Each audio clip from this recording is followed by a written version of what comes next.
A new principal arrives at a strange school with even stranger teachers, and the adventures have only just begun. Hello, friends. You are listening to The School Principal, Part 2, written by Jalal Al-e Ahmad. This podcast also has a video version available on our YouTube channel.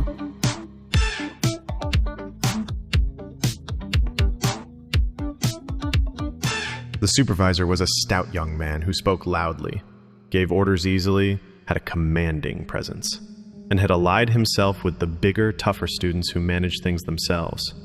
It was clear he didn't need a figurehead and could run the school just fine without a principal. The fourth grade teacher was a huge man, the size of 2 proper men put together. He was the first thing you noticed in the office, the kind of guy you'd see on the street and assume was a director general. He spoke in a very formal, literary style. And perhaps that's why, when the head of the education department left and took all the formalities with him, this teacher offered the welcome speech on behalf of the colleagues, hinting that, God willing, under your auspices, we will have high school classes next year, too. It was clear this hulk was gradually becoming too big for this elementary school. While he spoke, I kept wondering, how could someone on a teacher's salary manage to build such a large frame and have such a well-groomed appearance? And truthfully, I decided that from tomorrow morning I'd shave my beard and keep my collar clean with a sharp crease in my trousers. The first grade teacher was a scrawny man, dark as if sun-scorched, with stubble and a machine-cut head and a fastened collar, no tie. He resembled the scribes outside the post office. He even looked like a house servant. He was quiet, and rightfully so.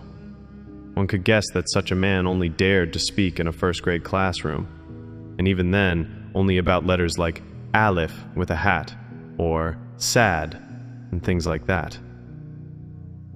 The second-grade teacher was short and pudgy, and instead of talking, he screeched, and his eye had a squint.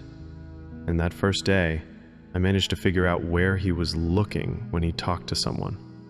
With every short screech he let out, he giggled. And he yelled that he was the teacher's clown, and that every break he had to come and amuse his colleagues. Nothing could be done about this situation. But I constantly felt sorry for the kids, wondering how they could sit quietly in class with such a teacher. The third grade teacher was a young Turk, tall with a bony face, a clean-shaven beard, and a tall, starched collar. When he walked, you couldn't be sure his foot wouldn't twist and he wouldn't fall to the ground, but he moved like a spinning top. He spoke in a staccato manner, meaning in short, clipped phrases. His lung capacity couldn't handle more than 3 words at a time. His eyes had a strange glint that wasn't just from intelligence. There was something unsettling in the sparkle of his eyes that made me ask the supervisor if he might be tubercular. Of course, he wasn't tubercular, but he was from out of town, lived alone, and was also studying at the university. The 5th and 6th grades were run by 2 teachers together. One taught Persian, religious studies, history, geography, handicrafts, and that sort of pastime. He was a young fellow with real creamed hair, wearing tight cuffed trousers, a jacket, and a wide yellow tie held in place on his chest by the corpse of a large anchor. He constantly ran his hand through his hair and kept looking at himself and any reflective surface. And the other, who taught arithmetic, profit calculation, and other things, was a dignified and serious young man who seemed to be from Mazandaran. He was self-assured and was the only teacher with cigarettes in his pocket. It was clear he was successful in the classroom. Besides these, we had a gym teacher whom I saw 2 weeks later. He was from Isfahan and one of those shirkers. He didn't even come 3 days a week, and 2.5 kiran of his salary was still unpaid. These were the people I had to put up with, and with their help, run a school. Looking after 235 of the people's children, educating them, and getting them past the first stage was no simple task. But for someone like me who had escaped the cage of teaching, any place could be heaven, and any job desirable. So, I rolled up my sleeves and jumped into the arena. After the head of the education department left, I warmly asked all of them how they were doing. Then I offered cigarettes to everyone. the picture of cooperation and sympathy. I was happy that I would get an opportunity to get to know these new people and extract stories from each of them and enter new, closed-off worlds. I asked each of them about their work and lives. Only that third-grade teacher was going to the university. The one with the anchor on his chest was studying English at night to go to America. 2 of them had wives, the scribe-like first-grade teacher and the director general of the 4th grade. There was no tea or any setup, and during the 15-minute breaks, they just gathered in the office and showed each other that they had returned from class alive one more time. And then again. And this wouldn't do. All traditions must be observed. I reached into my pocket, put a 5-toman bill on the table, and it was decided they would get a brazier before anything else and set up tea for themselves. And the one with the squint was put in charge of this task. Then the bell rang, the kids lined up, and the supervisor paced back and forth by the room's door, as if he wanted to say something, so the director general came to his aid. He himself knew that with that build, he could interfere in any place and any matter. And he let me know that it wouldn't be a bad idea to give a speech to the lined-up students, and I didn't mind. The supervisor explained the situation to the kids in 2 or 3 words. Then I arrived, and they all clapped. Their heads were machine-cut. Some had white collars, and most of them wore Yves sandals. 10 or 12 of them had clothes that hung miserably on their frames, a bear's inheritance for a hyena. A red-haired boy, standing in the 3rd grade line, was covering a tear in his coat pocket, and the 6th graders were whispering to each other, and from the back of the 1st grade line, 2 or 3 were wiping their noses with their coat sleeves when I appeared before them. I had nothing to say to them. I only remember making a remark about how the principal really wished he could have one of you in place of a son, and now he doesn't know what to do with so many sons. They laughed silently, and from within the back lines, one burst out laughing, and it suddenly occurred to me that to deal with kids, you even need a specific language. And then apprehension gripped me. No way. It's not a simple job either. I had previously thought I would go, free from the hassle of managing the class, shut the door of the room behind me and do my own work. And there's the supervisor or someone else to attend to matters, and there's an organization that doesn't require my interference. But now I saw it wasn't that simple either. What dirt will I be in if tomorrow one of them hits another and breaks his head? If one gets hit by a car? If one falls from the balcony? I don't remember what else I told them. I just remember that when the sound of the bell rang and the lines started moving towards the classes, I was sweating. I paced the veranda until the teachers moved from their spots, and then I went inside. Now it was just me and the supervisor left, when something slipped quietly through the door. It was someone. The school janitor, the peasant's face, unshaven beard, short stature, and he walked with a wide, shuffling gait, keeping his hands away from his body. And when he spoke, he panted, as if he had just finished a race. He came and stood right by the door. He looked straight into my eyes. I asked how he was doing. After all, he could also carry a corner of this burden. He had a wife and a child who undoubtedly had more than enough playmates, and a salary of 90 tomans. They had given him the storage room next to the toilet, but he still hadn't been able to collect his 5-toman monthly janitor's fee. Nevertheless, he had bought a pair of installment plan small rugs for 350 tomans, with 200 still left to pay. In 1 minute, he shared all his troubles, and when his pleas and requests for prayers were finished, I sent him to make and bring me some tea. The supervisor said he was from the peasants on the estate of the school's owner, and the education department had hired him under pressure, and there was a full clause about him in the contract for handing over the school building to the department. It turned out that he and his wife and child were the school's live-in custodians. I had experienced that live-in maid custodians turn out to be bothersome creatures.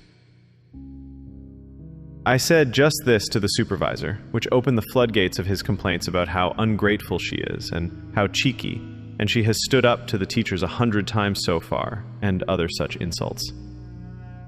Then I turned to him personally.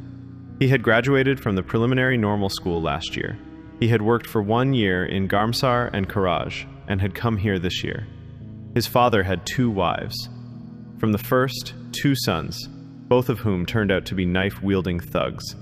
And from the second, only he remained, who had studied, become reputable, and was now supporting his mother, who was sick. There had been no news from his father for years, and worst of all, the cost of medicine and treatment. And they had rented a room for 55 tomans, and 150 toman salary doesn't get you far, and if he pushes hard, he might be able to use the school supervision technical allowance in 3 more years. Then we got up to make the rounds of the classrooms. The second grade classroom was next to the office. The kids were straining to add 754 to 261, and their teacher, aiming with his left eye, was targeting the third desk but heading for the first one. Then there was the hall, empty and large, with 2 white square pillars filling it, and at the far end, 3 or 4 broken desks and benches, and the opposite wall covered with pictures of wrestlers, strongmen, black runners, and Egyptian weightlifters. And the right wall was covered with a large map of Asia, with "Donated by Ali Mardan Hindi to the school," written as the manufacturer's mark below it. With an unskilled pen and blue ink, the seas looked like dead spit, and the Caspian Sea had turned into a paisley shape. The railways were all squashed and continuous, even passing Kerman, and the islands of Indonesia were all connected and stuck to Singapore, and every piece at the bottom of the map was a different color. A collection of available colors, like a patchwork quilt. In every finger-width strip with defined borders, signifying a country's independence with an army, emblem, coin, stamp, hurly-burly, and arrests. And each under the rule of an emir, or khan, or sheikh, who, with his family or tribe, was leading it towards the highway of freedom and prosperity. I remember those days when I myself was going through these stages and drawing maps, and I saw how simple we children of 20-30 years ago really were. Even when we drew a world map for all of Asia, Africa, and Australia, we didn't need more than 2 or 3 colors. We used brown for Britain with half of Asia and Africa, pink for France with the other half of the world, and green, or I don't know, blue for Holland and those few others. And now, what a mess the children of the people are in. I said this sentence aloud, and the supervisor asked, "How so, sir?" I said, "Nothing," and asked what they had been using this hall for until now. It turned out, nothing. No movies, no social gatherings, no plays. It was only good for exam time. If you sharpened your senses a little, you could recognize the smell of the children's sweat, spilled into the air during written exams, and feel the heat of their fever. Exactly like a closed room where the heater had been turned off yesterday. I involuntarily touched the wall. It wasn't warm. And the pillars. How thick and heavy they were, and what a great job they had done bearing the burden of education. Then we went upstairs. There were 5 classrooms in a row, with a full-length veranda and sunroom in front of them. The sonorous words of the Quran, with full tajweed, were coming out of the 4th grade classroom window, spreading over the wilderness spread out below the school, where the sun shone on its head, giving a greater polish to the shine of its sparse, solitary tin roofs. The cry of Islam. And how reassuring it must be for the future residents who haven't yet come to dig and drill wells in these lands. No mistakes, no improper stops, no incorrect mergers. I was certain his teacher was a nobody. He must go to Quran recitation gatherings at night. The offerings of our schools don't even have this much substance. The future residents of the area must really be at ease. The 3rd grade was at the top of the stairs. They stood at attention and the desks creaked. The teacher. They were writing a dictation. The teacher, on his thin legs like a spinning top, was circling the room and reading. Saudi is a free man, fallen. I looked over one of their shoulders. He was writing, Azadeh's Toftade. We passed by. The 4th grade teacher was sitting heavily, and it was a wonder how the chair tolerated him, and the one reciting Quran was unnoticeable. If I had gone in, they would surely have stood up, and it wouldn't have been welcome. I stuck my head in the window, the said, next part of this "Well story done," comes out and tomorrow. Moved on. The 5th graders were doing profit calculation. The blackboard was full of numbers, and the teacher didn't pay much attention. We passed by. When we opened the 6th grade door, it fatherless and motherless, from the real creamed young man, hit us in the face. One of the kids had a face as red as a beetroot. The makeup of the curse was still fresh.